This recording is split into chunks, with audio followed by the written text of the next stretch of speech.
નમસ્કાર ખેડૂત મિત્રો, હું જયમીન ભંડેરી પટેસલ લાઈફ સાયન્સ અને બીકે એગ્રોટેક વતી આપ સૌ ખેડૂત મિત્રોનું હાર્દિક સ્વાગત કરું છું. ખેડૂત મિત્રો, આજે આપણે ચોટીલા તાલુકાના એક મોટી મોલડી ગામની અંદર એક ફિલ્ડ વિઝિટમાં આપણે આવેલા છે. સૌપ્રથમ ખેડૂત મિત્રો, તમે આ જીરું જોઈ શકો છો. ખૂબ જ હાઈ ક્લાસ અત્યારે આ જીરું છે. એકવાર તમે આ જીરું દેખાડી દેજો ચારથી તરફ.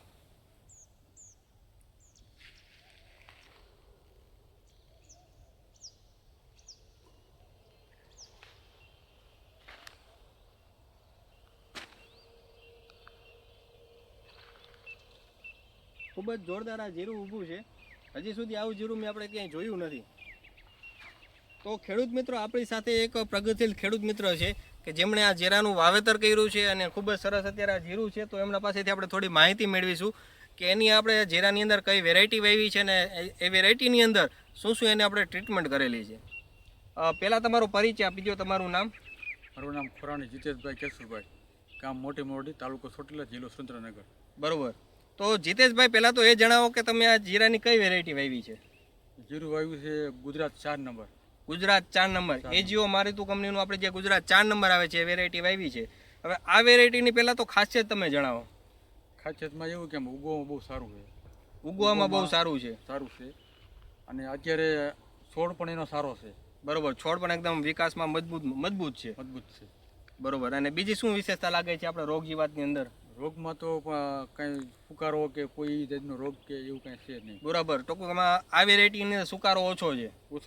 બરોબર. તો ખેડૂત મિત્રો, આપણે જે છે હિતેશભાઈએ ગુજરાત 4 નંબરની આપણે વેરાયટી વાવી છે કે જેની અંદર ઉગાવ એમને ખૂબ સારો જોવા મળ્યો છે. છોડ એકદમ મજબૂત અને ફૂલફાલની અંદર અત્યારે તમે જોઈ શકો છો અને એની અંદર સુકારાનો પ્રશ્ન પણ ઓછો છે. તો આ ગુજરાત 4ની અંદર આપણે એવી શું ખાસિયત છે તો એ તમને જણાવું કે આની અંદર જે આપણે વડેસર લાઈફ સાયન્સનો જે બીજો કરીને પ્રોડક્ટ આવે છે કે જેની અંદર આપણે મેક ટેકનોલોજી દ્વારા જે છોડને જરૂરી જે 11 પ્રકારના જે ન્યુટ્રિશન છે એનો આપણે પટ મારેલો છે કે જેથી આ વેરાયટીની અંદર ઉગાવ ખૂબ જ સારો જોવા મળે છે, એક સમાન જોવા મળે છે. સાથે શરૂઆતથી છોડ એકદમ વિકાસમાં મજબૂત રહે છે અને એની અંદર જે આપણે રોગ પ્રતિકારક શક્તિ હોય એ પણ સારી રહે છે. તો હિતેશભાઈ, આની અંદર આપણે બીજી શું શું તમે ટ્રીટમેન્ટ કરેલી છે? ટ્રીટમેન્ટમાં તો મેં આ એક અટલનો સ્પ્રે કર્યો હતો પહેલી વાર, અને સાથે થ્રિપ્સની દવા નાખી હતી. બરોબર. શરૂઆતની અંદર તમે એટોલ અને આપણે થ્રિપ્સની દવા ચાલુ રાખી હતી. તો શરૂઆતની અંદર જે તમને એટોલ પસંદ કર્યું તો એટોલથી તમને શું શું બેનિફિટ મળ્યા? એથી એમ કે એનું છોડનો વિકાસ કરે છે સારું, અને હવામાનમાં પણ બહુ સારું દેખાય છે અને છોડનો કલર પણ એકદમ ગ્રીન પકડે છે. શરૂઆતની અંદર એમણે આપણે એટોલનો સ્પ્રે કરેલો છે કે જેનાથી છોડ એકદમ વિકાસમાં રહે છે, વધ વિકાસ એની સારી થાય છે, છોડ એકદમ ગ્રીનરીમાં રહે છે. અને વાત કરીએ એમ કે હવામાનની અંદર જે આ વખતે ખૂબ જ નબળું હવામાન હતું, અલગ અલગ આપણે વાતાવરણ આપણે જોવા મળ્યા, માવઠું હતું, વરસાદ હતો એ સમયે, તો એની અંદર પણ આપણે જે છોડ એકદમ ટ્રેસ્પી રહે છે, એટલે કે મજબૂત અને તણાવથી એકદમ મુક્ત રહે છે. તો આ ટૂંકમાં આપણે જે એટોલ છે તમે અત્યાર સુધીની અંદર કેટલા સ્પ્રે કરી રહી છે? 3 મહિના. અને ક્યારે? પહેલા માર્યા હતા. એટલે ટૂંકમાં શરૂઆતમાં આપણે 3 સ્પ્રે એક ધારા આપણે એટોલના મારેલા છે. બરોબર. અને ત્યારબાદ કયો સ્પ્રે લીધેલો છે? પછી લીધો મેરાકીનો. આ મેરાકીના કેટલા સ્પ્રે લીધેલા છે? મેરાકીના 2 લીધા. અને કયા સમયે? ફાલ ઉપર આવી ને ત્યારે લીધો. બરોબર. ટૂંકમાં ફાલ સમયે જે આપણે મેરાકીના 2 સ્પ્રે લીધેલા છે. તો આ 2 સ્પ્રેથી તમને શું બેનિફિટ મળ્યા? કે ફાલમાં ફ્લાવરિંગ બહુ સારું લાગ્યું અને છોડને પણ વિકાસ સારો થયો અને હવામાનમાં પણ બહુ બરોબર રાખે. ટૂંકમાં આપણે કહીએ તો મેરાકી આપવાથી એક તો ફૂલફાલની અંદર ખૂબ જ વધારો થવો જોવા મળ્યો છે. સાથે જે આપણે હવામાનની અંદર વાત કરીએ તો અજૈવિક જે પરિબળો છે, હવા ઠંડી છે, ગરમી છે, પાણીની અછત છે, તો એની અંદર છોડ પણ એકદમ મજબૂત અને ટકાઉ રહે છે, એકદમ ટ્રેસ્પી રહે છે, છોડ એકદમ મજબૂતાઈમાં રહે છે અને એની અંદર જે આપણે ગ્રીનરી કલરમાં રહે છે. ક્યાંય પણ અત્યારે તમે જોઈ શકો છો પીળા જેવા છોડવા બહુ જોવા નથી મળતા, છોડ એકદમ ગ્રીનરીમાં છે. આ સિવાય તમે જે આપણે આ ઓર્થોપી છે એ ક્યારે મારેલી છે?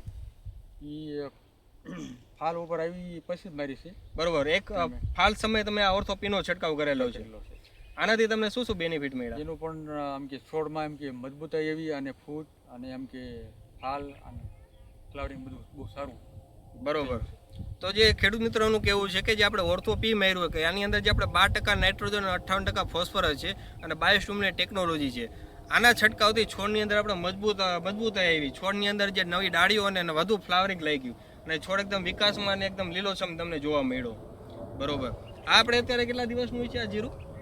પછી 85 દિવસનું હોય છે.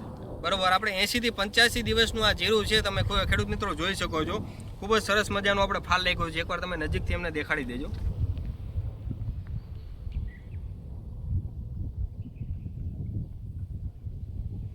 બરોબર. હવે અત્યારે લાસ્ટ પે તમે શેનો કરેલો છે? ઓર્થો કેનો. ઓર્થો કેનો. હવે ટૂંકમાં આપણે દાણા અવસ્થા આવી ગઈ છે તો તમે લાસ્ટ સ્પ્રેની અંદર આપણે ઓર્થો કેનો કર્યો છે, તો આનાથી તમને દાણાની અંદર શું શું બેનિફિટ મળ્યા? દાણામાં એમ કે મજબૂતાઈ બહુ સારી થઈ છે અને બહુ એમ કે વિકાસ બહુ દાણાનો સારો થયો છે. દાણાનો વિકાસ સારો થાય છે. ટૂંકમાં જે આપણે ઓર્થો કહે છે એની અંદર આપણે 6% નાઇટ્રોજન અને 49% જે આપણે પોટાશ આવે અને 8% સલ્ફર આવે છે. આ દાણા અવસ્થાની અંદર એટલા માટે આપવામાં આવ્યું છે કે જેથી દાણો એકદમ વજનદાર રહે, ભરાવદાર રહે, ચમકવાળો રહે અને સારી ક્વોલિટીમાં બને. તો ખેડૂત મિત્રો, મારી પણ તમને ભલામણ છે કે તમે પણ તમારા દરેક પાકની અંદર આજે આપણે એટોલ, મેરાકી, ઓર્થો પી અને ઓર્થો કેનો આપણે ઉપયોગ કરો. ખૂબ સરસ એવું પરિણામ મેળવો. Thank you. આભાર.